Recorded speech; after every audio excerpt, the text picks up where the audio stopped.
Hello, and you're very welcome to a special presentation here today as part of Féile in Earraigh 2021.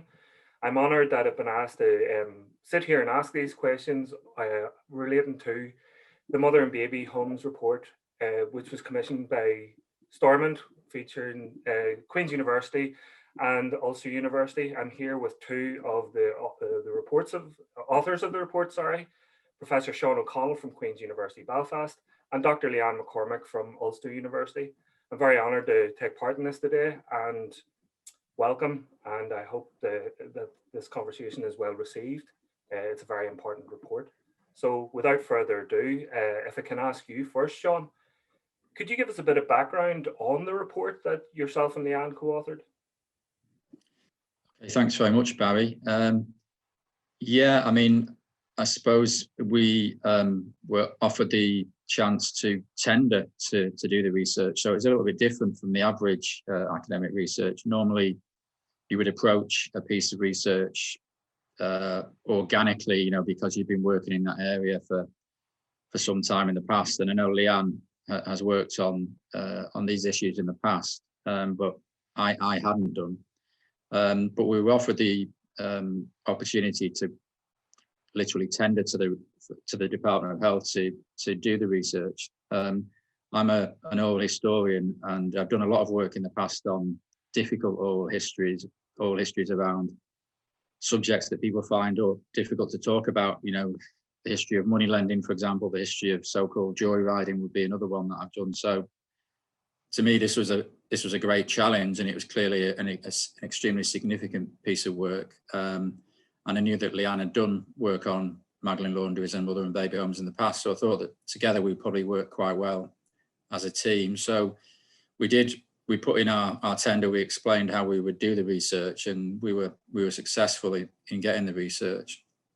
It was a little bit different from other forms of research in that, we're being directed by the Department of Health and what was called an interdepartmental working group of civil servants with an independent chair. So we had a list of questions and areas that we had to look at, and we were kind of circumscribed in what we could do in certain respects.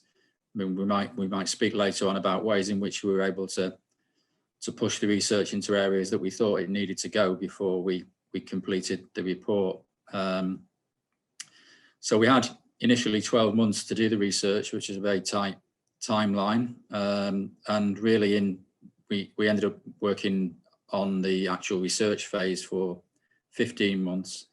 And really we looked at the Mother and Baby Homes, and we looked at Magdalene Laundries, and it was an extremely challenging piece of research to do. It's the most difficult thing that certainly I've ever done, or that I ever will do as a researcher, I think.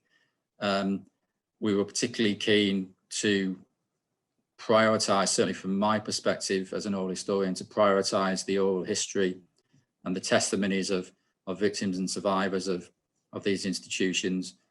I think we learned from the past mistakes of similar reports in the Republic, where the oral testimony certainly wasn't highlighted. It was really relegated, it seemed to me, in certain respects. If you look at the McAleese report, for example, on Magdalene Laundries in the Republic, I think it's chapter 17 before you get to the oral history, which is quite bizarre when you consider that the report was set up to look at the experiences of the women who feature in chapter 17. So, we had quite a clear agenda in terms of what we wanted to do. We wanted to, be transparent in what we did as well. That was important to us, that the victims and survivors trusted the research and trusted the way in which we approached the research. So we did think long and hard, and also took lots of advice from some of the academics in the South, in the Republic, who've worked on similar themes as well. So we did the best possible job to prepare ourselves to do the work ethically and responsibly, I think.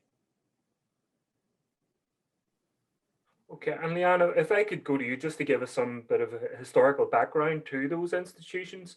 I know the time frame was from 1920 to 1990, but these institutions have been a much longer part of life on the island of Ireland. Could you give us some historical background on them?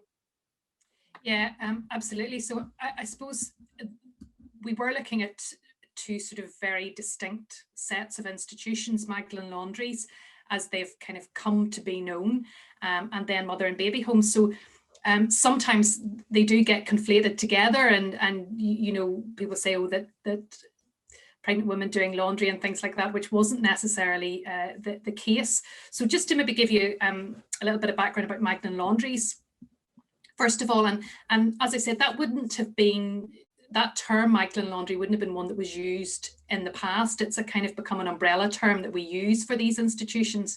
And we see types of institutions like this all across the world, all across the Western world, really, from the mid-19th century, although the first institution of this kind that opens in Ireland opens in 1767 in Dublin, and it's opened by a laywoman, Lady Arabella Denny. And the aim of them was to sort of set out to rescue prostitutes, to rescue women who it was felt were living a life of sin. And they were brought into these institutions as an alternative to prison, and then hopefully reformed, and they could go back into the world again. And of course, they're very gendered. There were no similar institutions for men, and men weren't a need to reform. The men who visited prostitutes weren't targeted. You see the growth of them in the second half of the 19th century, and this is combined with the growth in urban areas, in various sort of religious revivals, and a focus on respectability, and again a greater concern often with issues about venereal disease as well, and the links between prostitution too. So in Belfast, for example, by the end of the 20th century, you would have had a Presbyterian-linked Ulster Female Penitentiary, which became known as the Edgar Home. You had an Ulster Magdalene Asylum, which was Church of Ireland run. The Salvation Army had a rescue home. There was a Belfast Midnight Mission, which was sort of Protestant non-denominational, and they had a missioner who went out onto the street and brought women back to the home. And you also had then the Good Shepherd sisters, who came to Belfast in the 1860s and had established what was known as a house for destitute penitents, and which was known as the St Mary's Home. And then they also opened Magdalene Laundries in Derry in 1922 and in Earraigh in 1946 as well. So that sort of gives you the picture of them. By the 1920s, the Protestant homes had largely closed. The only home that really was still operating was the Salvation Army industrial home, and it didn't have a laundry attached, but it sort of took in women often on probation or girls who were deemed in need of sort of preventative work or rescue work into there as well. But it's the Good Shepherd institutions laundries which stay running through to the 1980s. And all three of those institutions had a laundry attached as well. And really what sets these, while I said that there were Magdalene Laundries in countries all across the world, what sets Ireland North and South out as different is that these do continue to operate into the 20th century. In terms of the mother and baby homes then, they're sort of very much a 20th century set of institutions. And in Northern Ireland, they emerged slightly differently than in the South. We do see some very early homes, the Belfast Midnight Mission, which I'd mentioned in terms of rescue work, starts being interested in unmarried mothers and sets up a maternity home in 1904. And that's really one of the very first institutions to do that kind of work. There's also a Church of Ireland, a small Church of Ireland home from 1912, which does some work with unmarried mothers as well. The Salvation Army established their home in 1920. But the first Catholic home isn't established until 1942, which is with the Mater Dei home, established by the Legion of Mary in North Belfast. And then we have 2 other homes by the Good Shepherd sisters in Belfast, Marianville in 1950, and then in Newry, Marianville in 1955. And those homes are on the same site as the St Mary's homes, the Magdalene Laundries as well. So they're sort of all in the one area. In terms of other Protestant homes then, the small Church of Ireland home becomes known as Kennedy Home, and it closes in 1956. Hopedean House, which was again a sort of Protestant non-denominational home but associated with the Church of Ireland, opened in 1943, and as we said, the Salvation Army was already running their institution. So the mother and baby homes come on sort of into the 20th century. In the 40s and 50s, you see that the largest number's been established. And Sean, you've already mentioned it there. This is, you said, it's probably one of the most difficult projects you've ever undertaken. It's a massive undertaking given the size, the time scale, and the different institutions. So if I could just ask you first, Sean, if you could tell me how you went about the research in terms of oral history, and then Leanne, if you could come in afterwards and talk about the archival work that you were involved in.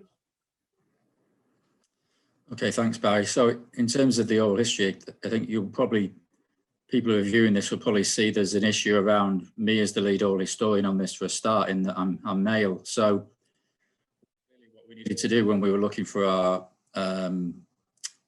oral history researcher was to find ideally a female oral historian who was skilled, and we were very, very fortunate. We had a number of strong applicants. We ended up, for most of the project, working with Livy D, who was absolutely fantastic, and a brilliant young oral historian. So it was clearly important to have an oral historian who was empathetic, who could win the trust of these victims and survivors, particularly women who were birth mothers coming forward to explain about the issues that had happened to them in either the mother and baby homes or in the laundries, the St Mary's homes, as they were more commonly known. So we engaged very much in terms of preparing for this as well. It was clearly important that the ethics of the project had to be absolutely spot on. So we engaged with researchers at UCD in Dublin who've done similar research around Magdalene Laundries in particular. And we learned a lot from them about how to go about the process. We thought a lot about the risk of re-traumatizing individuals. Was it right to interview certain types of individuals? What are the do's and don'ts around doing that? How do you prevent re-traumatization? And one of the key issues as well, which is significant given what's happened and been discussed in the Republic in recent weeks after their Mother and Baby Home Commission reported, is that we were aware that we were commissioned to do this research, and so therefore the material that we produced from it, the oral history interviews, for example, the audio, wasn't our copyright. It wasn't copyright by Queen's University or Ulster University. It was copyright of Department of Health or whatever. So what we negotiated with the Department of Health was that we would ensure that this oral history material would be used in some way. We would guarantee to those who came forward that we would make use of this in the future. So we're going to create a website around the transcripts for those who consent for their transcripts to appear on a website. It may also include some audio. Again, that's depends on the consent of the individuals. So we were very conscious from the start that we couldn't guarantee what was going to happen in terms of the report, or how the report would be framed, or even whether it would be published. That was all beyond us. I mean, this is Northern Ireland. The executive can collapse next week because of the Irish seaboard, or it could have collapsed at any point whilst we were finalising this report, and then the report might not have seen the light of day or might not have been acted upon. So it was very important to us that we made this guarantee. We got this commitment on the website and what have you. And all the individuals who came forward to us then were all treated with the kind of respect and ethical principles that you would expect in any oral history project, but times 10, times 100, because this is such a difficult topic and such a difficult issue for individuals, you know, so everybody was given, you know, absolute right about withdrawing elements of testimony, withdrawing from the project. You know, they can still withdraw from aspects of the project, you know, such as the website, for example. So I think the key to, for us to, I think getting this element right was to win the trust of the individuals concerned, and that was about doing things ethically and doing them right. And it was about having a very empathetic researcher, and that was Livy D. So I think we were absolutely, you know, struck gold there.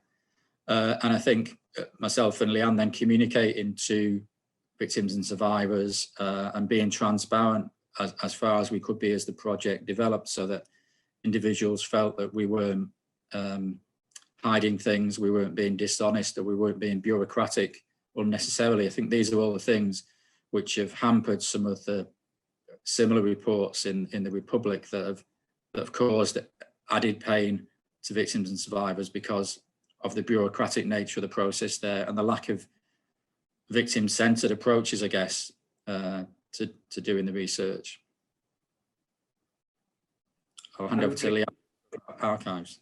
And Leanne, could you just talk about maybe the challenges involved in the archival work? Yes, and there were many.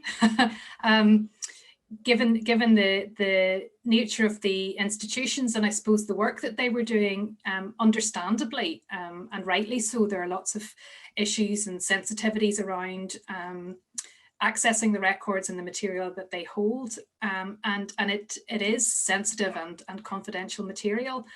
So we were very aware of that and trying to kind of make sure that we had appropriate agreements put in place about what we would do with the material and the care that we would take with the evidence that we found. It was a very different sort of range of different situations that we found about accessing archival material at the outset.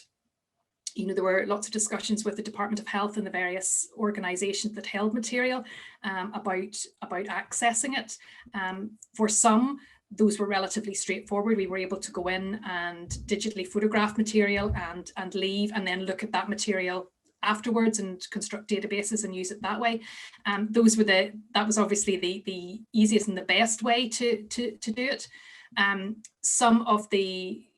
Only one organisation, the Salvation Army, does have a specific archive where the material is held in appropriate archival conditions, but they are in London, so we did have to have a researcher spend a week in London photographing material there. Even then, there was so much that we weren't able to access that all, and we then had more sort of sent to us at later stages as well.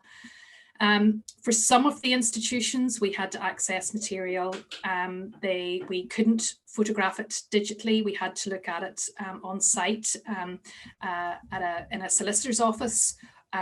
We could only sort of note down some of the material. And again, that meant that given the time constraints and the huge amount of material we were accessing, we had to sample. We could look at sort of pick out specific things that we were interested in. So we weren't able to gather sort of the bigger picture that we potentially might have done. And then we were also using a number of records that were held in the Public Record Office of Northern Ireland, PRONI. And again, a lot of those records were closed.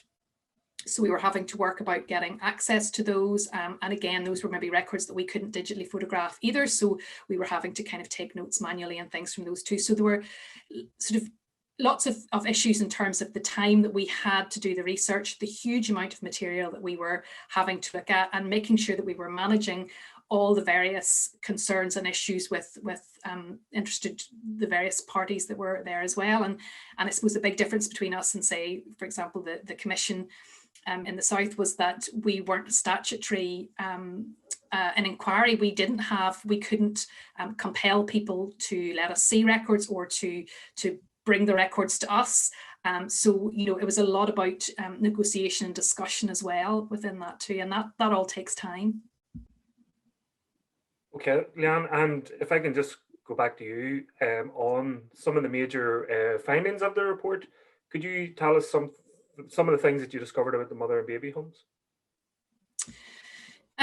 Yes, and I mean, I think there are quite a few, and I suppose I'll just sort of pick out some of the key ones that we sort of highlighted in the report as well. I suppose one of the key things for us was in terms of numbers. I think that there was no, before we had sort of done this research, there was no real understanding at all of the numbers of women who may have been in mother and baby homes across the period. Excuse me. And I think we're probably, while, you know, it was, the number that we have is more than 10,500, that number is likely to be more because records for all of the institutions weren't complete. So there's some where there were bits missing and we're not completely sure if all those numbers are included. So I would say that the overall number will probably be slightly higher than that anyway. And again, we worked in terms of both the oral history and the archival material to try and sort of come to the conclusions that we came to, because, for example, when we think about things like the experience of women within the mother and baby homes, we don't see that in the archival records, which are maybe a line in an entrance register or a page of very bare details. And it's really through the oral testimonies that we get a sense of the experiences of women in the institutions. And I suppose that there were some things that came across from that covered all of the institutions, which were about the experiences in the homes, the fact that many women were engaged in quite hard manual labour right up into sort of the final trimester, and very close to giving birth, in terms of things like polishing floors and quite sort of heavy physical activity. Those sort of overwhelming ideas of the shame and stigma attached to being an unmarried mother, to being in the institution, and the fact that they were often quite cold and austere institutions that weren't offering, I suppose, a sympathetic and a warm environment. That women, there was a lack of antenatal care. That women told the stories of giving birth alone and of that experience in hospital, and how that was often a very negative experience as well, and about, I suppose, that families and other people were often making decisions about what would happen to a baby afterwards, whether they could even see the baby. So across the institutions, there were a lot of issues that came out about women's experiences in them and experiences giving birth. And similar as well, reasons for entering the homes, relating to, again, that stigma and the shame that was attached to being an unmarried mother, that families may have disowned women, that women sometimes place themselves in homes without telling their families, or telling only small numbers of their families who were there, but also the involvement of clergy, both Catholic and Protestant, in placing women in these homes, of the medical professions, of state involvement too, in terms of whether it's social workers or various other organisations who knew that they were there, and who as well funded and paid for the stays of the majority of women in these institutions as well. One of the big differences in the homes in Northern Ireland as opposed to the Republic is the fact that women stayed in them after they'd given birth for much shorter periods of time. So for most women, they would spend the time in the mother and baby home before, while they were pregnant. They would give birth in a local hospital generally, some private nursing homes, generally local hospitals. Some women would come back to the mother and baby home with their baby, and they may have stayed there for 6 weeks or a little bit longer. 6 weeks was a common period because 6 weeks was the period before consent could be given for adoption.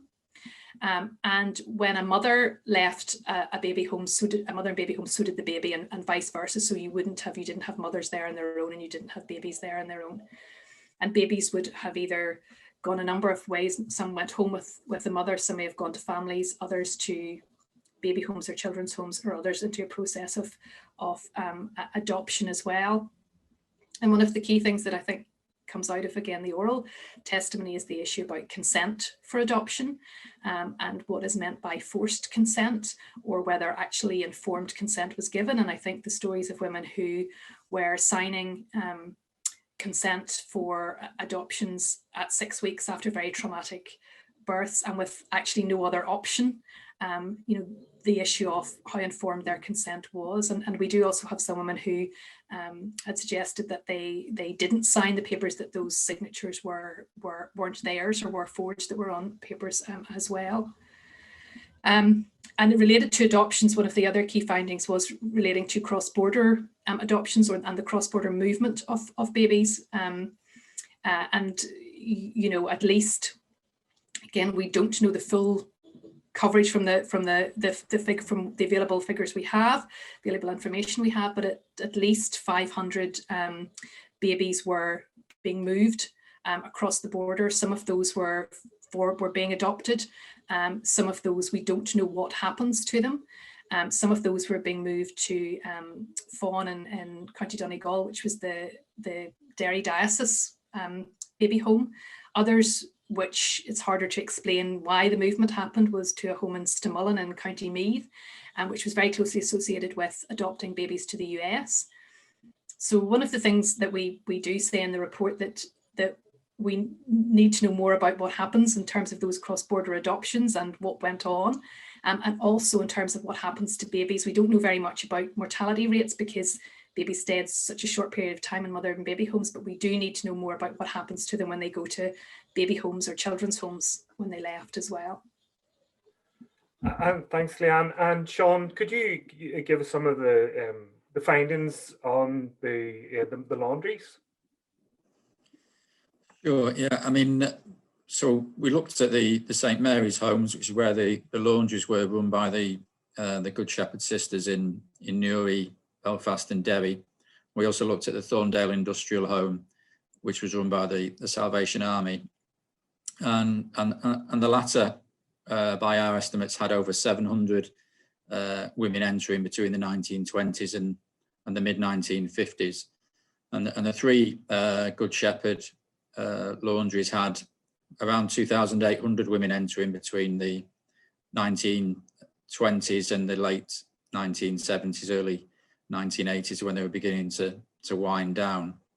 Now, clearly these have had their own investigation in the Republic as well, and I suppose a lot of our findings mirrored the findings in the McAleese report and mirrored the debates in the McAleese report and the debates that have taken place outside the McAleese report. So again, when we were doing our research, we were conscious about prioritising as far as we could the oral testimony, the evidence of real individuals who had experience of these institutions, rather than relying on often inadequate written records, really, that don't tell you very much about an individual or why an individual ended up in a certain circumstances. So, what we've written about in the report, a number, I suppose, highlights, if you want to call them that. It's not quite the right term, really. We think the numbers of teenagers who entered the laundries were probably much more than was previously estimated. For example, the Hart report into institutional historical abuse, we think underestimated the number of young women under the age of 17 who are entering the St Mary's homes. We think, for example, in Derry, the figure was probably 43% of those who entered the home were 17 or under, which is significant in a number of ways in the context of, whether they as individuals should have been there, never mind the broader point about why these homes continue to operate, or these institutions continue to operate. We also discovered it's often been argued by the orders who ran the laundries that there was no alternative to them. They were rescue homes for all kinds of women or girls who had all kinds of different issues. They may have been there because they were ill. They may have, had mental disabilities, intellectual disabilities, learning disorders. They may have been disowned by their families. They may have been had, problems with alcohol or other kinds of issues. They may have been seeking temporary accommodation, or they were sent there on probation orders, as was said, or the younger girls were sent there in terms of care orders when they were perhaps in danger in their own family homes. So, there is there's some merit in the argument that all of those individuals had to go somewhere.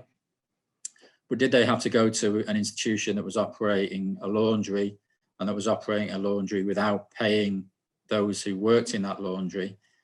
We've kind of investigated that, I think, more than McAleese did, and the arguments around that. And we've identified that even if you go back to the 1890s in France, there was at least one Catholic bishop who was questioning the whole ethos of these laundries and how they operated, and in terms of the social justice of how they operated. So I think we've had quite a bit to say about that in the report. We've offered a lot of information about the age of those who were there, as I've said, the length of time that some of those that were still that were there. Some were there for very short periods, of a matter of months, but a small minority were there for a lifetime, and a small minority died in the institutions or in their follow-on institutions. And we also highlighted the role of the state. What did the state know and how was it involved? I've already indicated that people were sent there on probation, people were sent there on care orders by social services and by the courts. And also the state was involved very heavily during the Second World War in giving military contracts to the laundries. So particularly the Derry laundry earned a lot of money in the Second World War from the state. So the state was very much aware about the fact that there was an unpaid labour force who were, in some cases, individuals were there for decades. So it's an extremely complex story around the laundries, and an extremely controversial one.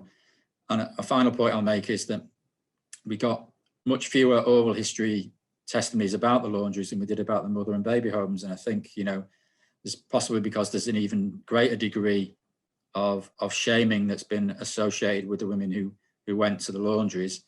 And also it's a smaller number of women, so it was harder to access that smaller number of women. And there were a kind of an older cohort as well, because by the 1970s, the laundries were beginning to wind down, whereas the mother and baby homes were still taking in very large numbers of young girls and young women at that point in time. So, we had a lot to say about the laundries, but I think there's still much more. I think, in terms of the research that could be done, there's still a lot more that could be done by ourselves or others who follow us. Thanks, Sean. And just to finish off here, now that the report, all the research done, the report's published, what's next? What's the next steps?